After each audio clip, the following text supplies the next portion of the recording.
Vamos a dar inicio a la clase de la tarde de hoy. Espero que todos estén bien, hayan tenido un excelente fin de semana y de verdad tratando de alargar las clases, porque ya no les niego que me entristece un poquito que esta sea la última semana de clase. Me alegra porque ya vamos a finiquitar el programa, van a ver los resultados de todo su trabajo por estas 7 semanas y bueno, a disfrutar de los logros obtenidos. Vamos a iniciar la actividad con el personal que tenemos en sala. Tengo a Celia, Gino, a Gisela, a José, a Rosemary, a Sheila, a Tami y a Yudelfo. Presente. Ya. Entonces, los demás compañeros serán incorporando en el transcurso de la clase.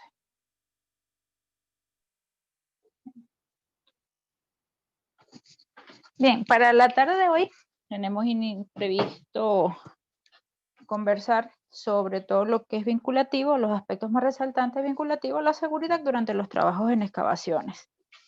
Considerado este también como una actividad que representa riesgos críticos por la magnitud de la misma.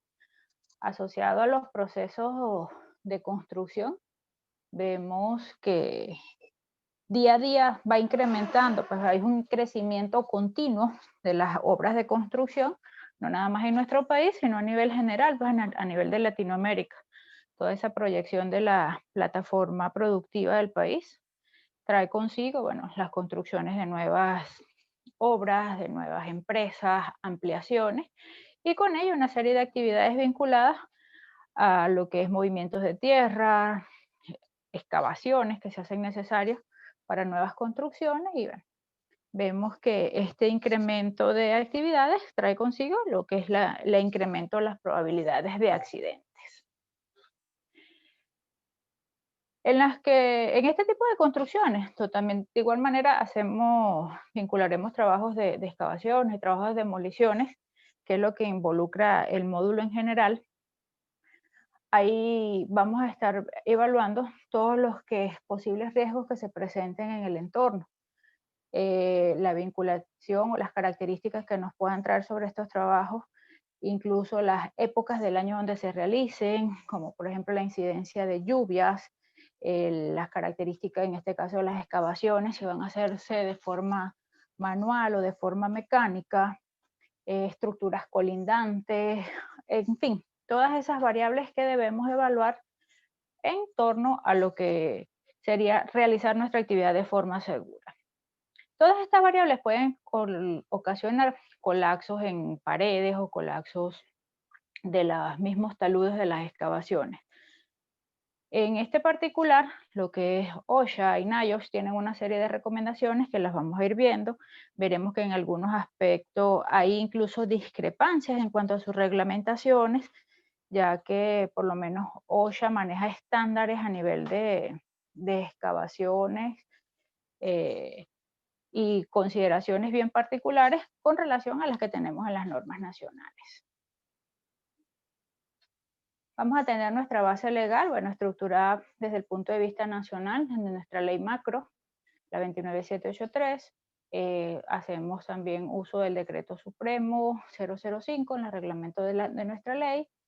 Acá nos apoyamos mucho con la norma G050, que es vinculativa a lo que es seguridad durante la construcción, y el reglamento que fue emitido sobre esta norma, que también trae algunos aspectos importantes en cuanto a recomendaciones, sobre todo para el sector construcción. Reglamento de seguridad industrial, incluso para el sector de minería también, pues tienen unas especificaciones por las características de las excavaciones que ellos hacen a nivel de socavón, que de igual manera representan una condición de riesgo. Desde el punto de vista de las bases internacionales, bueno, nos vamos a apoyar con lo que es la legislación OSHA, en este particular, específicamente en la 29 CFR 1926, que es la del sector construcción. Ella tiene una serie de subpartes que tienen incidencia sobre el tema que vamos a estar conversando esta semana. Por lo menos la subparte G nos da todo lo que es información vinculativa, letreros, señales, barricadas que debemos tener para lo que es el acondicionamiento de las áreas. tenemos que también tener información sobre la subparte L, que es vinculativa a los andamios. Hay puntos donde es necesario, sobre todo con los trabajos de demoliciones, hacer uso de andamios para alcanzar estructuras. Incluso dependiendo de las características y las profundidades de las excavaciones, tendremos que garantizar accesos a través de construcciones con escaleras con materiales de andamio. Entonces, ciertas consideraciones aplican. En la 29 CFR, subparte P, vinculativa a las excavaciones, y el subparte T, que es la información concerniente a demoliciones. Hay una serie de definiciones básicas con las que debemos asociarnos en este tema, ¿okay? Vamos a verlas a continuación para facilitar el proceso de información que vamos a desarrollar. Vamos a tener claro qué es una excavación. Una excavación viene a significar cualquier corte, cavidad, zanja, depresión que sea realizada por el hombre en la tierra. Esta actividad puede ser de forma manual o de forma mecánica. ¿Okay? En este particular, definimos de igual manera lo que es una zanja. Una zanja viene a ser una excavación, pero angosta o más estrecha. Tiene una serie de características, como son las condiciones de amplitud. O sea, las zanjas se caracterizan por no ser muy anchas. El diámetro y profundidad va a depender de las características del trabajo. Generalmente la profundidad es mayor que su ancho o la anchura como tal. Y la media en el fondo, o sea, no llegan a abrirse generalmente más de 4.6 metros. Vamos a ver también unos elementos que vamos a asociar a lo que es la protección dentro de las zanjas, como lo que es el cajón de zanja, que es una estructura capaz de aguantar las fuerzas impuestas por las paredes o los laterales de esta, a fin de proteger a cualquier trabajador o cualquier persona que esté en sus inmediaciones durante un derrumbe. Estos protectores pueden ser de estructuras permanentes o pueden ser diseñados para ser portátiles o móviles mientras van progresando los trabajos. ¿Okay? Todas esas características las vamos a ir viendo y vamos a definirlas según la actividad o lo que se vaya a realizar.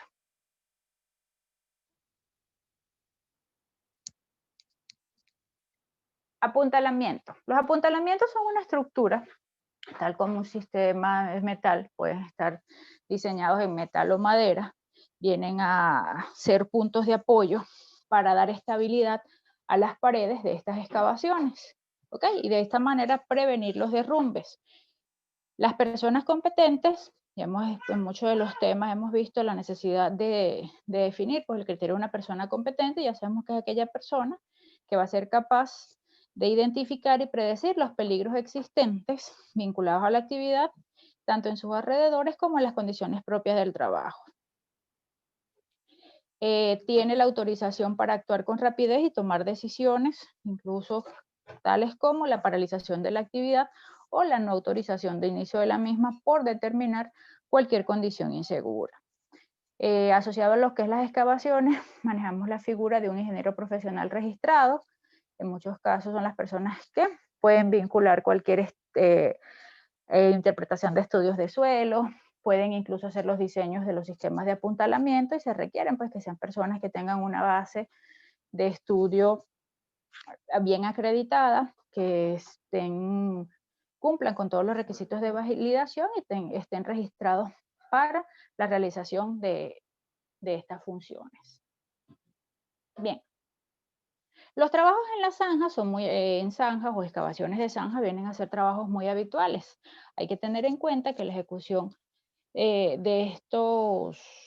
con la ejecución de estas actividades podemos encontrarnos con conducciones subterráneas, en este caso líneas de servicios, tuberías, cableados, que vienen a generar pues, riesgos adicionales y de los cuales tenemos que tomar en cuenta y tener las previsiones del caso.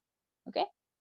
Ellas también conllevan una continua realización para lo que es las mejoras, incluso de los mismos servicios básicos, las adecuaciones de las redes de suministros, vienen a requerir también lo que es trabajos de excavaciones y zanjas. En múltiples ocasiones la ejecución de una zanja implica la aparición de riesgos importantes para la seguridad y la salud. O sea, El hecho de que personas ingresen en espacios tan reducidos a trabajar, están propensos a riesgos por colapsos de las estructuras, por golpes, por el transitar de maquinarias a sus alrededores. O sea, son muchas variables que vamos a conjugar dentro de estos recintos por las condiciones del entorno. Acá vemos de otra definición de lo que sería una excavación. De igual manera viene a ser una depresión en la superficie del terreno realizada por la acción del hombre. Puede ser de manera manual o con un equipo pesado para movimientos de tierra. Y la zanja, de igual manera, se define como una excavación larga y generalmente angosta. Dan esas connotaciones. ¿Qué información es importante tener de primera línea y lo que nos va a permitir hacer una buena planificación de todas esas medidas de control que vamos a implementar para nuestros estándares de seguridad? Primero que nada, saber en qué tipo de suelo vamos a realizar las excavaciones. Es decir, todo lo que es el trabajo de planificación y coordinación previo que conlleva al proceso de indagar, recopilar todos los datos necesarios, entre ellos debemos tener en cuenta la solicitud de los estudios de suelo, ya que eso nos va a permitir entonces establecer las medidas de seguridad, tales como si sencillamente vamos a aliviar lo que es la acumulación de materiales a través de taludes o a través de sistemas escalonados, o es necesario colocar entibación. ¿Y qué tipo de entibación? Pues por las características justamente del terreno. Recordemos que todos estos tipos de medidas pueden inferir en costos adicionales, entonces por ello es que es bien importante que se tomen en cuenta desde un principio para evitar que cuando se requiera no se haya contemplado esa inversión y bueno, ahí sí se vea entonces que la seguridad la consideran un costo.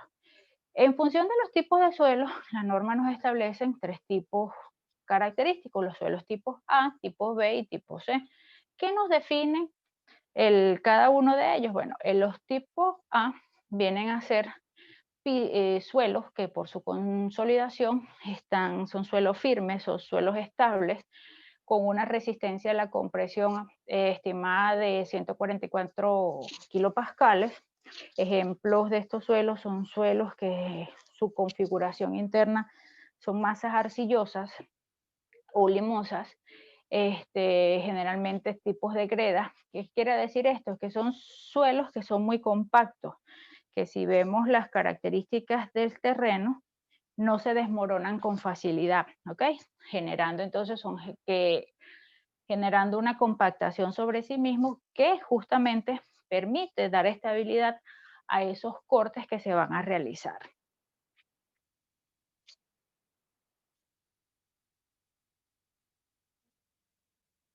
Los suelos tipo B son suelos moderadamente consolidados con una resistencia a la compresión mayor a 48 kilopascales, pero menor a 144. ¿Okay? Aquí tenemos un rango.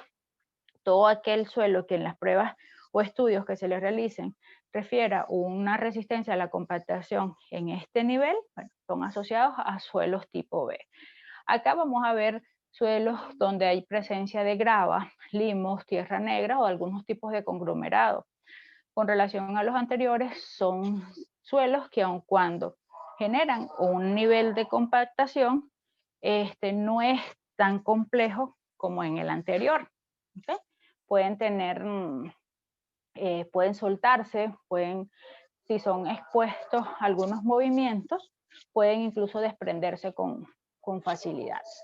Y los suelos tipo C son suelos completamente considerados inestables, con una resistencia a la compresión menor de 48 kilopascales. ¿Qué quiere decir esto? O sea, que aun cuando se les haga presión, ellos no se aglutinan, no se aglomeran, o sea, sus componentes siguen quedando sueltos. Por ejemplo, la grava, las arenas, la arena arcillosa, las gravillas.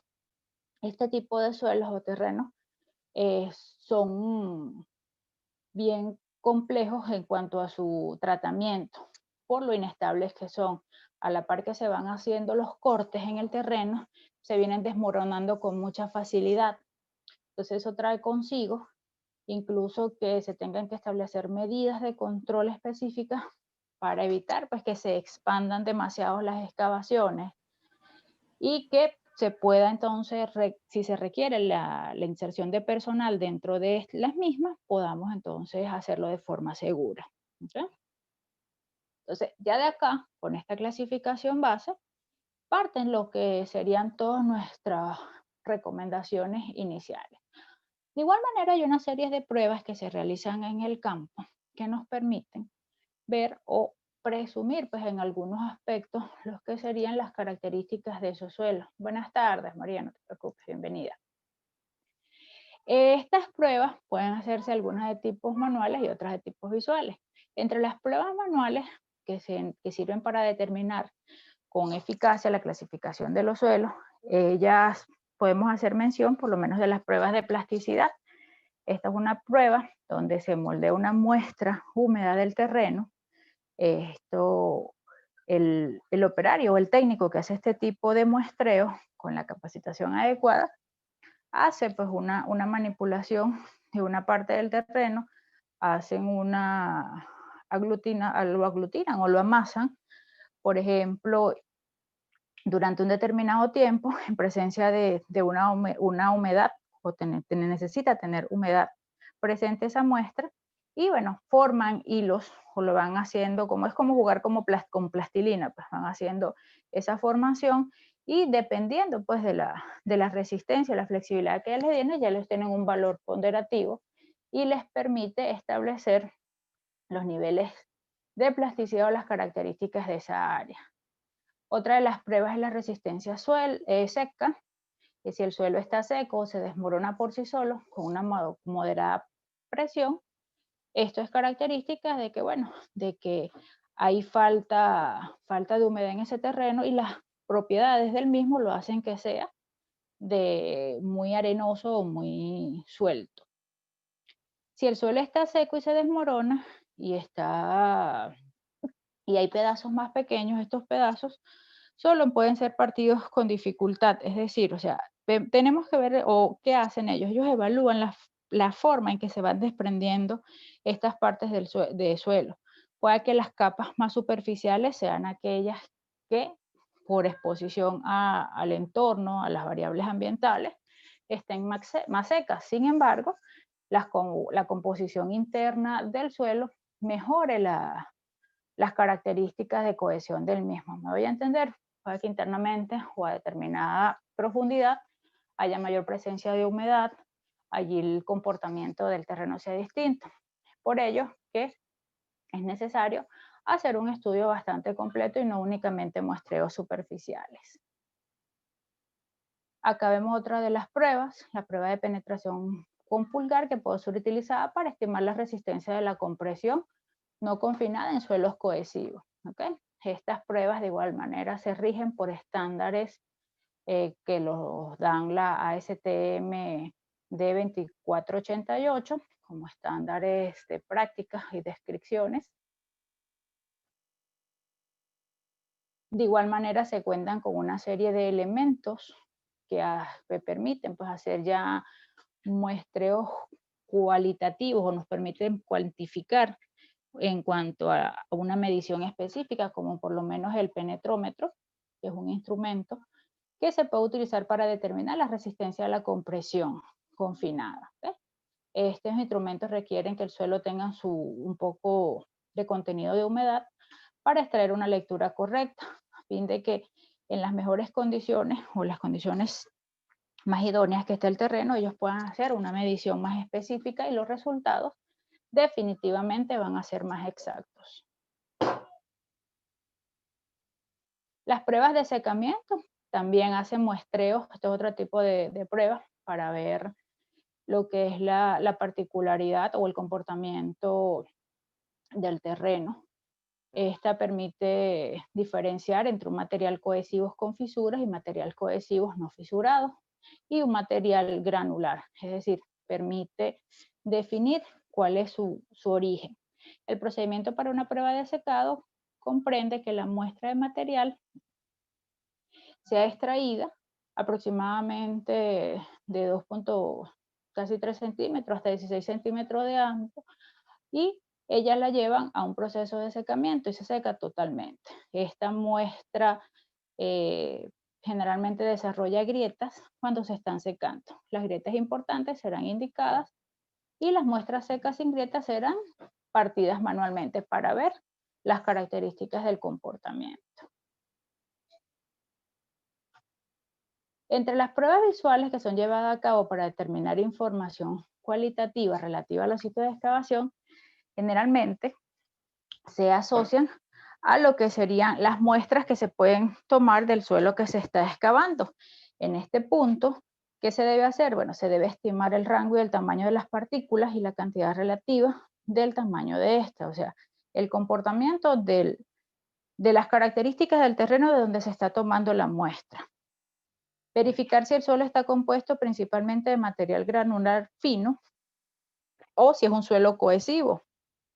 Los suelos compuestos principalmente por arena granular o gravilla o son material granular. O sea, lo que permiten es hacer una discriminación de las características que se están generando o que están pudiendo apreciar el personal que hace el muestreo durante la extracción de esa muestra.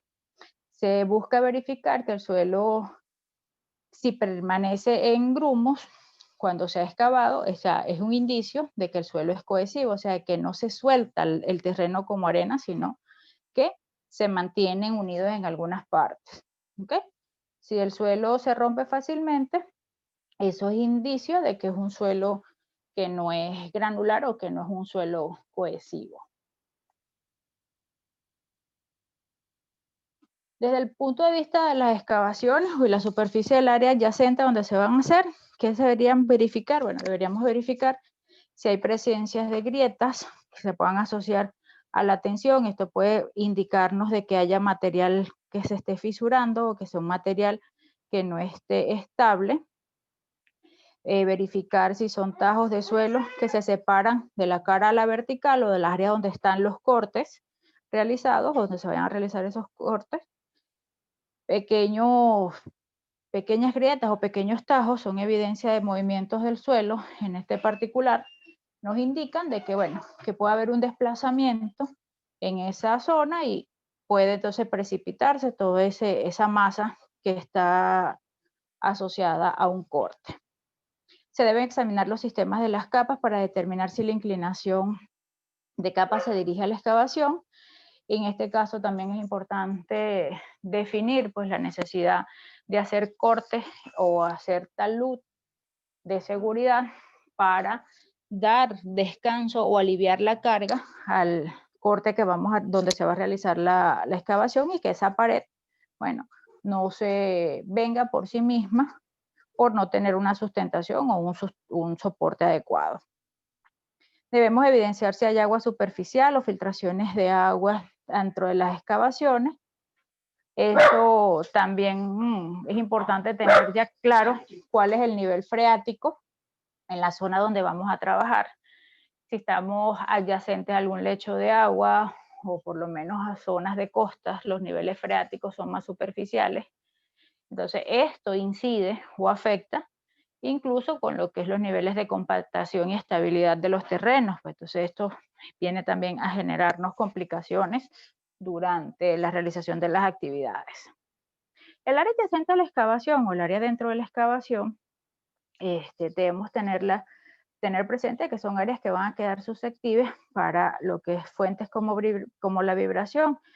El hecho de que transiten materiales, maquinarias adyacentes a las áreas de trabajo, esto, aun cuando estén distantes, pueden generarnos complicaciones y problemas durante los trabajos. ¿Okay? Ellos no pueden generar inestabilidad en las paredes, trayendo como consecuencia el colapso de las mismas. Entonces, todo esto tenemos que verificarlo, incluso no nada más considerar que tenemos durante la realización del trabajo, tenemos restricciones vehiculares o restricciones de movimiento. Si esa área queda después expuesta a cualquier tipo de tránsito adyacente o cercano, bueno, aun cuando no estemos trabajando, es posible que esto nos modifique las condiciones de seguridad de nuestra excavación y al día siguiente entonces tengamos un inconveniente. Es por ello que debemos hacer un seguimiento continuo de las áreas. El talud generalmente está asociado a pendientes naturales, o se define como una pendiente natural. De igual manera la podemos hacer de forma artificial, que viene a ser un ángulo de reposo o viene a traer consigo un ángulo de reposo para evitar que esa masa que esté allí se venga de forma voluntaria. ¿Okay? Ellos nos ayuda a liberar carga en esta pared o en esta talud, donde sería el corte de la excavación, y en ese momento, bueno, al retirar todo ese material excedente de esta zona, liberamos carga y minimizamos la probabilidad del desprendimiento del mismo. Los taludes pueden hacerse en esta forma, en forma de V, o de igual manera pueden hacerse escalonados. Eso lo van a determinar las condiciones del terreno. Hola Alejandro, buenas tardes, tranquilo, bienvenido.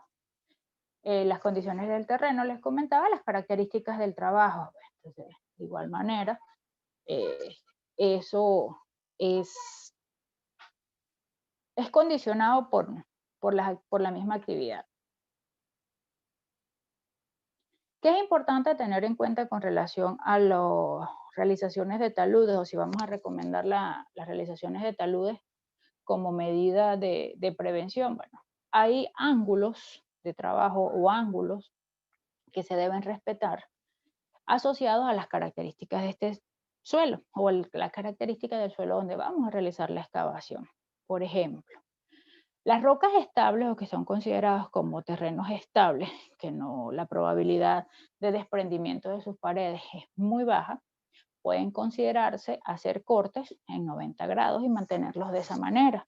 ¿Okay? No quiero decir con esto de que si no es necesario considerar un proceso de intivación no se va a hacer, sino que a lo mejor es puntual las características o el trabajo que se va a realizar, y bueno, recordemos que también retirar todo este material viene a considerar la remoción de un material adicional, y eso debe cubrirse a posterior cuando subsanemos la excavación que se va a realizar, sobre todo a nivel de zanja. ¿Okay? Para rocas estables, bueno, se pueden manejar hasta ángulos de 90 grados los cortes. Para suelos tipo A, hablamos de que los ángulos no deben ser mayores a 53 grados, o sea, 3/4 a 1.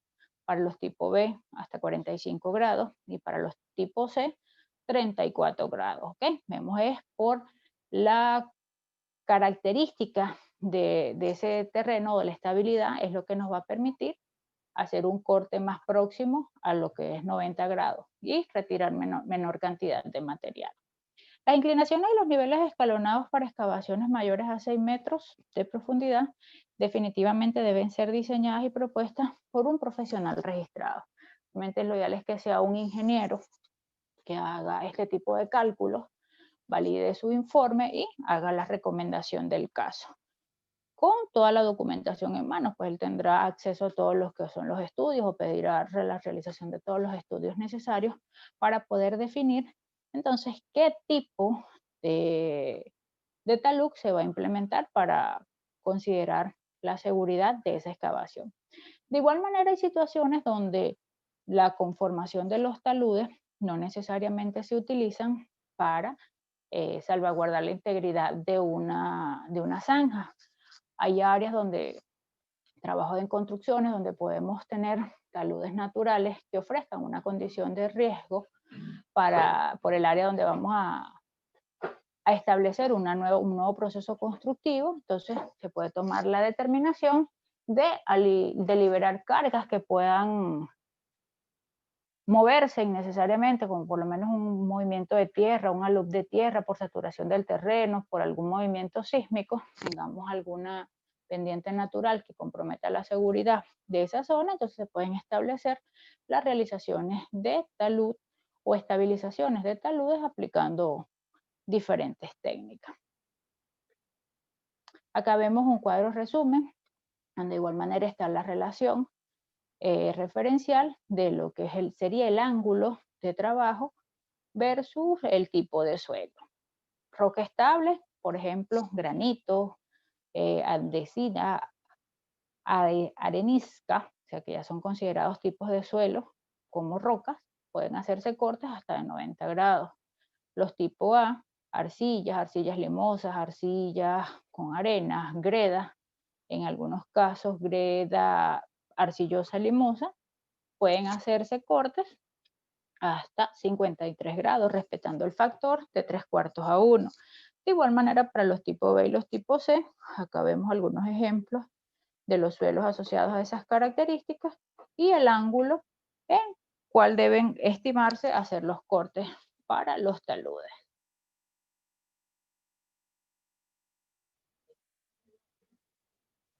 Vamos a conversar ahora sobre los peligros más comunes asociados a los trabajos de excavación.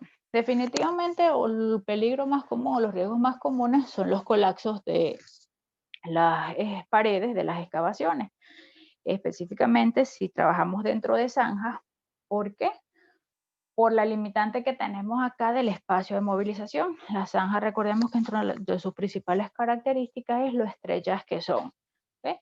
Son diseñadas para colocar algún elemento puntual, pueden ser en caso de construcciones civiles, para lo que es iniciar procesos de fundaciones. Entonces hay puntos donde necesariamente se hacen bien angostas y se ve la necesidad de posicionar trabajadores en esa área. Entonces allí lo más crítico puede ser el colapso de las paredes de esa excavación si no se toman las previsiones del caso. Otro riesgo que podemos asociar a las excavaciones son lo que es peligro de asfixia. Definitivamente si una persona queda comprometida dentro de esta área, tapiado por el material que se desprendió, es un riesgo potencial de que se pueda asfixiar allí si no se toman la respuesta oportuna del caso y se hace la extracción de esa persona. Puede haber presencia de materiales tóxicos, acumulaciones de gases químicos. Esto va a depender del área donde estemos trabajando. Si se están haciendo excavaciones dentro de industrias o áreas que tengan procesos productivos activos y dentro de esto se pueden involucrar las emanaciones de algunos gases, entonces los gases se puedan depositar dentro de las excavaciones y ofrecernos entonces de igual manera deficiencias de oxígeno o generar atmósferas enrarecidas dentro de esta área. Se pueden generar fuegos, dependiendo de la actividad que vayamos a hacer, por acumulación de algún gas. Recuerden que de igual manera se puede hacerse necesario un proceso de trabajo en caliente dentro de una excavación o dentro de una zanja. Y igual que en cualquier entorno, se nos conjugan los elementos para que se inicie un fuego en esa área y se va a dar. Caídas de objetos, colapsos por maquinaria cercana, no nada más caídas de objetos, sino otros elementos, piedras, rocas que estén adyacentes o que estén en las mismas paredes de la excavación, que se puedan desprender y golpear a las personas. Accidentes por afectación a servicios. Estos pueden ser tuberías de gas, tuberías de agua, líneas eléctricas que estén en la zona, o sea, cualquier tipo de servicio que vaya o línea de suministro de servicio, entiéndase tuberías o cables como líneas de suministro, que estén de forma subterránea, entonces también pueden verse afectadas durante los procesos de excavación. Este caso es más fácil de presentarse con el tema de las excavaciones mecánicas. Si no tenemos la certeza pues, de que el área está completamente despejada, es bien importante que se hagan algunos puntos de muestreo o se establezcan procedimientos como que es lo que es la revisión del área previa a la excavación con detectores de metales, si no tenemos un plano específico de todos los servicios o ante la duda de que pueda haber alguna línea de suministro, bueno, se haga un descarte con detectores de metales y o la aplicación de calicatas exploratorias aleatorias dentro de la zona y que, bueno, de esta manera tengamos la certeza de que no hay líneas que puedan verse afectadas, líneas de servicio en este caso. La mayoría de los derrumbes en excavaciones son el resultado de una más de las siguientes causas. Primero que nada, bueno, efectuar las excavaciones sin considerar las características técnicas del material a excavar. Es decir, desestimamos las condiciones del terreno. O sea, no tomamos la previsión, sencillamente se da la autorización de que se inicie el trabajo y se empieza a excavar de la manera no adecuada. Entonces, al no tener definido un plan de trabajo efectivo, eso va a traer como consecuencia que las excavaciones colapsen o se derrumben, puesto que no se están implementando las técnicas adecuadas asociadas al tipo de suelo donde se está realizando. No colocar entibaciones o los resguardos necesarios de acuerdo a la naturaleza, o sea, seguimos en lo mismo, o sea, si no determinamos la característica del suelo donde vamos a realizar, entonces no vamos a poder establecer los mecanismos adecuados de protección, sea tanto para la garantía del personal como para lo que es la estabilidad de la zona o del trabajo que estamos haciendo. Que se aplique una intubación defectuosa o inapropiada, es decir, de igual manera, como es importante hacer los cálculos para determinar los ángulos de los taludes que se tengan que requerir, las características del trabajo, las intubaciones deben ser calculadas por personal especializado para poder soportar o tener la capacidad de fuerza adecuada y soportar toda esa compresión que se va a retirar del área o que se va a generar allí por el espacio que estamos generando vacío. Visualicen que en el terreno entonces tenemos toda esa masa de tierra, eso es peso, eso es masa, todo el elemento que se vaya retirando de allí, ahí se va a perder una continuidad en esa compresión. Entonces, de igual manera, esas paredes laterales van a generar una fuerza hacia el espacio que se está quedando vacío y el entibado viene justamente es a generar o a equiparar esa fuerza que se debe estar presente para evitar de que el terreno se desplace sobre la excavación que se está realizando. Vibraciones que se puedan generar por el tránsito de máquinas, de vehículos o de algún equipo propio que esté cerca a la zona. Esto también genera pues derrumbes en las excavaciones. El cambio en las condiciones climáticas también pueden afectarlo. Por ejemplo, que las condiciones del terreno, tengamos todos los estudios, todas las condiciones estén dadas. Sin embargo, la noche anterior,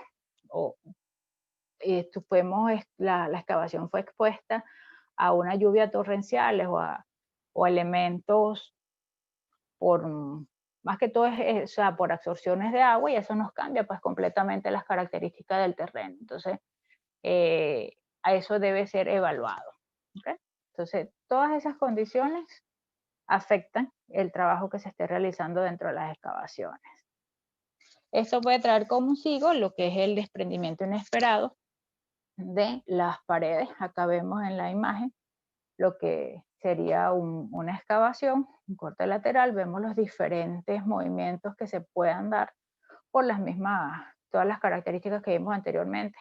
Puede haber socavación en alguna de las partes que no se visualice desde arriba, quedando inestable todo este material en que está ubicada la corona de la excavación.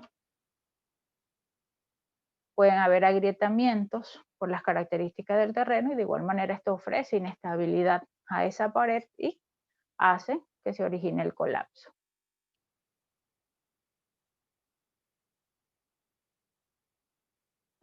Hola, buenas tardes. No se preocupen los que están ingresando a la sala. Bienvenidos todos. Bien, acá vemos en la imagen o algún resumen de lo que serían los peligros más comunes que podemos también tener presentes y los cuales debemos prestar atención, o sea, lo que es las cargas. Acá vemos una excavación, vemos que hay cargas o pesos adicionados a lo que es los laterales. Todas estas cargas también se deben considerar al momento al momento de estimar lo que van a ser las capacidades de carga de los sistemas de apuntalamiento. Estas cargas pueden ser cargas estáticas que se asocian a equipos, a materiales, sobre todo a elementos que van a estar fijos adyacentes al área de la excavación, donde generan pues un peso adicional, o cargas dinámicas que se vinculan a lo que son equipos en movimiento. ¿Okay? Todas estas variables deben ser tomadas en consideración si por la necesidad, bueno, de la misma trabajo, por lo menos vamos a necesitar que los camiones volteo estén adyacentes a la excavación o estén ingresando para lo que es la remoción del material que se está generando, eso debe estar ya tomado en consideración para el cálculo de los entibados. Como vemos acá, sí se va a llevar a cabo. O también tomarlo en consideración como un elemento que nos puede, pues, comprometer la estabilidad de la excavación y evitar entonces, si no se va a entibar, no tener personal adyacente a esta zona ni a estas áreas de trabajo. Una norma básica para los trabajos de excavación, para los trabajos de excavaciones, definitivamente es la planificación. ¿Okay? Primero planificamos y después excavamos. Eso es una premisa que hay que tener en cuenta. Si se encuentra con algo no planeado, pare y planifique nuevamente. O sea, no improvisemos. Acá de verdad no hay cabida para las improvisaciones. Antes de excavar, entérese de todo lo posible sobre la ruta de la excavación, cuál va a ser nuestra área de trabajo, qué áreas vamos a afectar, qué zonas o servicios podemos afectar, qué elementos estructurales podemos comprometer que estén en nuestro entorno, en todo lo que vaya a ser el tramo o el área donde se vaya a realizar el trabajo de excavación. Realice un estudio y un plano de su ruta. ¿Okay? Es importante rutear todo el área de trabajo, sobre todo esto aplica mucho cuando son tendidos de tuberías o son excavaciones que se van a trasladar de un punto a otro. En las excavaciones localizadas estos controles son más fáciles de establecer por la misma característica, pero en las excavaciones dinámicas sí es importante que se vaya haciendo un seguimiento sobre toda la ruta, ya que las condiciones del terreno pueden cambiar de un punto a otro, entonces eso nos obligará a cambiar todas las medidas de trabajo o todas las pautas de trabajo. En este tipo de excavaciones es bien importante que tengamos en cuenta eso mismo, pues la necesidad de expandir o contraer las medidas de seguridad en función de la ruta que se vaya estableciendo como ruta de trabajo. Definitivamente los tendidos de tuberías, líneas de gases o oleoductos, gasductos, cuando son subterráneos, que involucran bastante kilometraje o bastantes distancias, es allí donde, bueno, tenemos que ser bien dinámicos de igual manera con las medidas de prevención. Un diario de sondeos del terreno proporciona información. O sea, esto es un seguimiento. Esto es como el diario de obra, es importante, se recomienda hacer un seguimiento. De igual manera, eso lo podemos hacer con lo que es la verificación diaria, los checklists de revisión diaria de las excavaciones. Nos va dando una data del comportamiento, pues podemos de igual manera con estos diarios de sondeos o estas revisiones determinar si hay alguna condición que cambió de un día a otro que me pueda comprometer la seguridad del trabajo. Debemos también verificar cualquier elemento a nivel de la superficie que pueda considerarse un estorbo en esa área o algún elemento que nos retrase la actividad o nos pueda generar puntos de peligro posterior. Los estorbos en la superficie, bueno, podemos considerar árboles, señales, banquetas, postes eléctricos, paredes, áreas de estacionamiento, que tienden a quitar o apuntalar o que debemos darle garantía a esa estructura si necesariamente nuestro trabajo de excavación va a pasar por allí. ¿Okay? No podemos dejar elementos sueltos. Si nuestra excavación va a pasar adyacente a una pared, a algún muro, debemos ofrecer estabilización a esa estructura para evitar, pues, que ella colapse y eso nos genere algún accidente dentro de nuestra zona de trabajo. Acá de igual manera todo lo que es la preparación previa se ve lo que sería remoción de capa vegetal.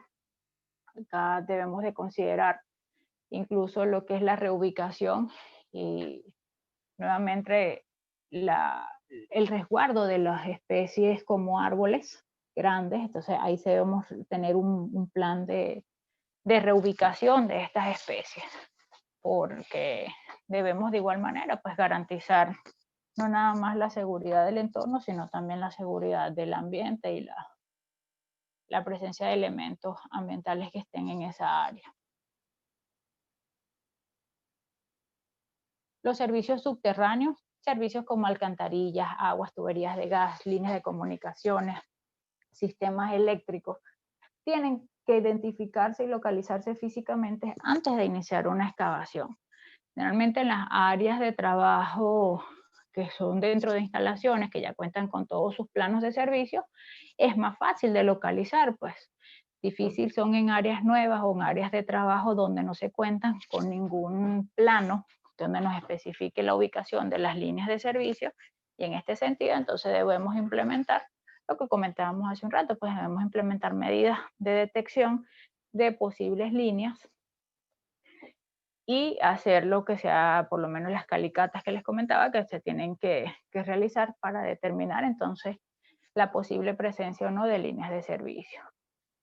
Si ubicamos alguna línea en este particular, es importante que entonces se establezca la suspensión del servicio, sean a través de las empresas que lo administren, sea en este caso empresas de suministros de agua, suministro de electricidad para líneas eléctricas que estén subterráneas, alguna empresa que maneje sistemas de gas por tubería, agua potable o cualquier tipo de cableado, fibra óptica que podamos entonces interferir, debemos notificar y hacer todas las coordinaciones previas. Generalmente las empresas que prestan estos servicios requieren, por lo mínimo, te solicitan que les informes de la actividad a realizar con 24 o 48 horas de antelación para tomar todas las previsiones. En este particular, bueno, áreas donde tengamos presencias de cableados eléctricos, es importante que los mismos sean sacados fuera de servicio. Si tenemos líneas de gases o alguna otra línea, un oleoducto o algún otro servicio, también de igual manera, lo ideal es que todas esas líneas sean puestas fuera de servicio, de ser posible, por medidas de seguridad. Y si no es posible, bueno, nosotros ya tenemos en cuenta de que tenemos esa condición de peligro allí y debemos entonces optimizar todas nuestras medidas de seguridad. En los accesos y las salidas, de igual manera, tenemos una serie de peligros asociados vinculados a las excavaciones. En este particular, debemos tener en cuenta la necesidad de establecer rampas para garantizar que la transitabilidad sobre estas excavaciones o el acceso a las mismas va a ser la más adecuada. Las rampas estructurales requieren el cumplimiento por norma de algunos elementos o algunos aspectos que vamos a ver a consideración. Las que van a ser usadas en los accesos o salidas de equipos deben ser diseñadas por una persona competente. De igual manera, deben ser calculadas, sobre todo por el tema de los pesos, si hay es necesario que transiten pues maquinaria pesada por las mismas, deben ofrecer todas las características de resistencia para que ese tránsito sea seguro. Los elementos estructurales que las conformen deben de ser de buena calidad, de igual manera deben estar adecuados o adosados estructuralmente de forma resistente para evitar de que se suelten sus partes, y en ese particular se pierde pues lo que es la estabilidad de la pasarela o la rampa. Perdón, las grapas u otros medios apropiados usados para conectar estos elementos deben ser, como les comentaba, de elementos resistentes, o deben de tener igual pruebas de calidad que garanticen el funcionamiento completo. Las rampas deben ser usadas en lugares que se definan como áreas de paso, deben ser establecidas estas rutas y deben ser plenamente identificadas. Dependiendo de las dimensiones de la misma, es necesario colocar un sistema de barandaje, de igual manera respetando lo que es las barandas superiores e inferiores. En los medios de salida de las excavaciones, vamos a establecer, sobre todo en las más críticas, como lo que son las zanjas, el uso o la necesidad de las escaleras. En este caso, bueno, las escaleras deben de cumplir una serie de recomendaciones, deben sobresalir por lo menos 1 metro de la excavación, deben estar debidamente aseguradas, alguno de los puntos para evitar de que se muevan o se desplacen, se vayan hacia un lado durante el uso de las mismas. ¿Okay? Otra buena práctica, bueno, es esa, el aseguramiento de las mismas. Deben estar ubicadas a no más de 7, la norma refiere 7.5 metros, 7.6 metros, si la excavación es larga. ¿Okay? Debe haber una escalera ubicada en un tramo de distancia de esa medida. La exposición al tráfico vehicular también viene a dar condiciones de peligrosidad por lo que veníamos conversando, pues por el tema de la vibración que se genera, debe respetarse una distancia prudencial o establecer pues un área de tránsito para que esos vehículos puedan movilizarse de forma segura y no nos comprometa la estabilidad de la excavación. La exposición de las caídas durante las cargas, bueno, esto se asocia más con el momento en que se está haciendo la carga de las volquetas. Los empleados que requieren estar parados adyacentes o cercanos a los vehículos deben manejar una distancia de seguridad. Sobre todo acá la figura que hace el controlador, pues que va haciendo la verificación del volumen que se está extrayendo para llevar el conteo. En este caso, la norma refiere que los operadores pueden permanecer dentro de las cabinas de los vehículos cuando son cargados. ¿Okay?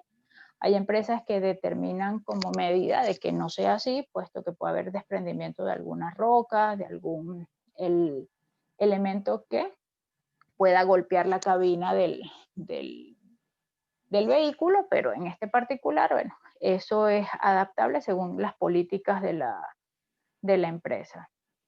Sin embargo, la norma refiere que, bueno, puede estar una persona allí, pero siempre dentro de la cabina, ¿ok? No parado en ninguno de los laterales ni adyacente al vehículo. Los empleados no deben, o los trabajadores no deben estar en las excavaciones en las que se acumule agua o en excavaciones en las que haya presencia abundante de agua. Esto justamente incrementa las condiciones de humedad de la zona, pudiendo comprometer lo que es la estabilidad de ese terreno.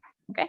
No se permite excavar debajo de bases, pies de muros, paredes, banquetas, pavimentos u otra estructura, salvo que se tomen en consideración todo lo que es el establecimiento de medidas como el apuntalamiento o contraapoyos que sean necesarios.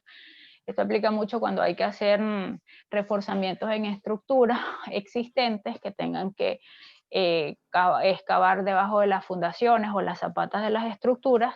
Deben estos elementos dárseles un punto de apoyo durante todo el proceso de excavación y hasta tanto la misma pues vuelvan a reemplazarse todo ese volumen de tierra que se está extrayendo. La excavación debe ser guiada y también supervisada por un ingeniero profesional registrado, quien va a determinar si la estructura es lo suficientemente estable y si la distancia de la excavación la va a afectar y hasta qué punto pueda verse afectada o no. ¿Okay? La norma OSHA nos indica que cuando la estabilidad de las edificaciones colindantes o estructuras que estén adyacentes a donde estemos trabajando, de igual manera paredes u otras estructuras estén en peligro, debemos entonces proveer, primero que nada, un sistema de apoyo. ¿Cuál es ese sistema de apoyo? El establecimiento de puntales o elementos de soporte estructural que den estabilidad a esa estructura que está en existencia. La excavación se encuentra sobre una roca estable, la necesidad de la evaluación por parte del ingeniero o un profesional acreditado para establecer pues, cuáles van a ser esas medidas y las resistencias que van a ser necesarias en función de la capacidad que va a soportar. Las aceras, pavimentos y estructuras próximas no serán socavadas a menos que se proporcione de igual manera un sistema de apoyo. ¿Okay? Entonces debemos de verificar. Por eso la importancia de revisar todo lo que va a ser la ruta de nuestra excavación, por dónde va a establecerse, por dónde se va a dirigir y qué estructuras puede ir afectando durante su tránsito. ¿Dudas? ¿Preguntas? Bien. Protección de los empleados o los trabajadores contra piedras y tierras sueltas. Bueno, en este particular, las piedras y tierra deben rasparse, debe hacerse una conformación de las paredes o los laterales de las áreas de la excavación donde va a haber personal para evitar justamente el desprendimiento de estas partes que estén allí incrustadas. Por lo menos no pueden quedar piedras sueltas o piedras medianamente expuestas. Si se evidencian estas condiciones en el entorno, debemos removerlas antes de que caigan de forma inesperada y generen algún accidente. Se debe estipular que ninguna persona trabajará en un declive o una escalona o en alguna pendiente que quede debajo o con posibilidad del desprendimiento de tierra sobre sí mismo.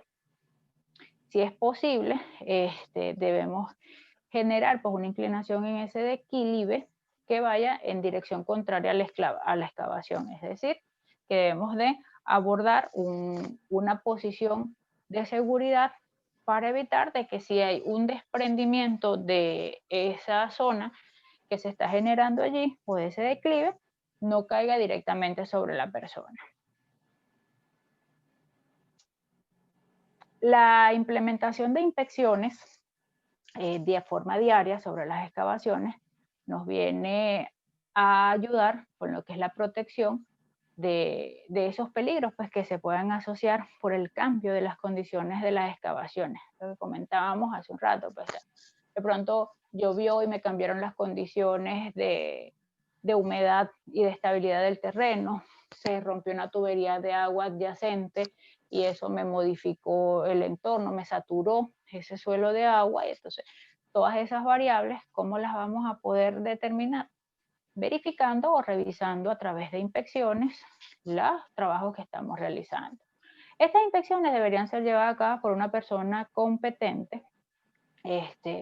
Debe tener el criterio de verificar si los sistemas de apoyo, las señales que podrían dar, pues, o podrían darse para evitar de forma oportuna un desprendimiento o un derrumbe de esas paredes. Las inspecciones es importante realizarlas previo al trabajo, aun cuando tengamos la liberación de un área considerada como segura para una excavación, esta rutina debe hacerse y validar pues todo lo que son las condiciones previas al inicio de la actividad. Y si alguna de las condiciones no se cumplen, entonces en ese particular debemos hacer una adecuación del área de trabajo. Estas inspecciones, bueno, si los trabajos son continuos, de igual manera es recomendable que cada turno de trabajo las asocie igual a lo que es la elaboración de los permisos, cuando se van a hacer las extensiones de los permisos o la realización de un nuevo permiso, es importante de que de igual manera se hagan pues una revisión o una inspección. También si se dio una condición durante la jornada, por lo menos una lluvia muy fuerte que obligó la paralización de la actividad, posterior al cese de esta condición, es necesario, bueno, hacer una nueva evaluación para ver cuáles son las condiciones del entorno y si es seguro para reanudar las actividades. Hay una serie de protecciones que vamos a considerar durante los trabajos de excavaciones, entre ellos vamos a ver algunos elementos que son las protecciones colectivas. También se asocian protecciones personales, pues en este caso, pero el mayor énfasis se hace sobre lo que son las protecciones colectivas. Entre estas vamos a hacer mención de las pasarelas, o protección o habilitación de accesos o caminerías. Las pasarelas de aluminio son diseñadas para hacer esos cruces encima de las zanjas, canaletas o laterales que se necesite acceder para garantizar un acceso seguro. Estas pasarelas también se pueden ver en PVC u otro tipo de materiales. Eso va a depender del fabricante o el proveedor del elemento. Acá vemos dos tipos, si se dan cuenta hay unas que cuentan con pasamanos o puntos de apoyo, hay otras que no. Las que no cuentan con puntos de apoyo generalmente son para excavaciones bien cortas, extremos nomás de entre 60 centímetros, 1,20 metros. Ya después de esas distancias, si las excavaciones son mayores, lo ideal es que esas pasamanos, ya esas pasarelas cuenten con puntos de apoyo o pasamanos. ¿Okay? También tenemos entre las protecciones colectivas, los que vienen a ser los sistemas de protecciones en el terreno, referidos por la 829 CFR en sus estándares de construcción o la subparte P. Aquí ella nos refiere específicamente sobre el tema de los entibados. Nos da una serie de requisitos que debemos de verificar para lo que es la aplicación de los entibados. Estos requisitos, bueno, vienen a ser que los sistemas de protección de excavaciones deben cumplir con una serie de premisas, todas sus partes deben estar asociadas a los factores de resistencia necesarios, pueden ser utilizados en aquellas excavaciones en las que debido a sus características geométricas o las propiedades geomecánicas del terreno, se puedan presentar problemas por inestabilidad, tanto en las partes de sus laterales o las paredes de trabajo. También se construyen para facilitar las labores de construcción y garantizar la seguridad del personal que esté haciendo las labores en obra o para generar estabilidad en los terrenos para sustentar alguna estructura existente o alguna estructura adyacente.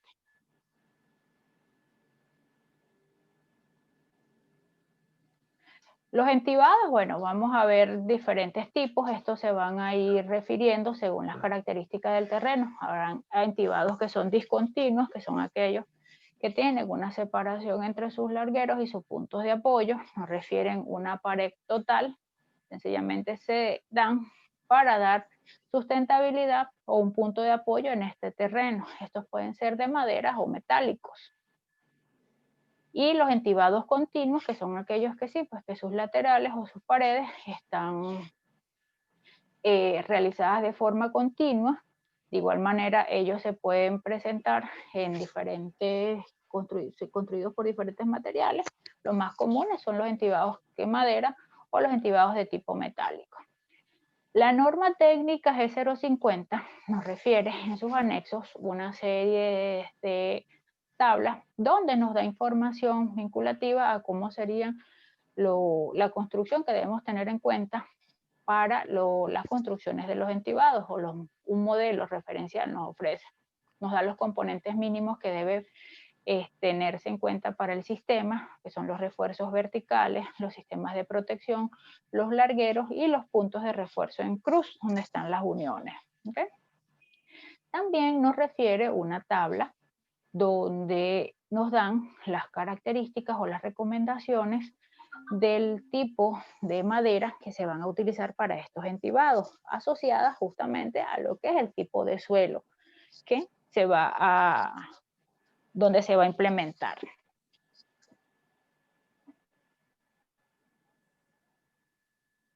Esto es parte de los mismos anexos de la norma, nos refiere también las dimensiones para lo que son los puntales. En estas tablas se tiene referencia sobre lo que es la profundidad de la zanja, el ancho de la zanja que es en la que se va a trabajar. Esto nos va a referir pues, al tipo de puntal que vamos a utilizar, a las características de la madera, y todo ello está tipificado pues, en la norma, en la G050, en sus anexos.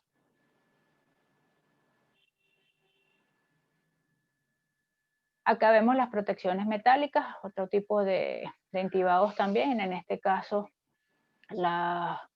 los puntos o las protecciones en los laterales o en las paredes son hechas por elementos metálicos, tienen un sistema de puntales que pueden ser por ajustes manuales, algunos tipos por ajustes mecánicos o hidráulicos, o sea, es variable.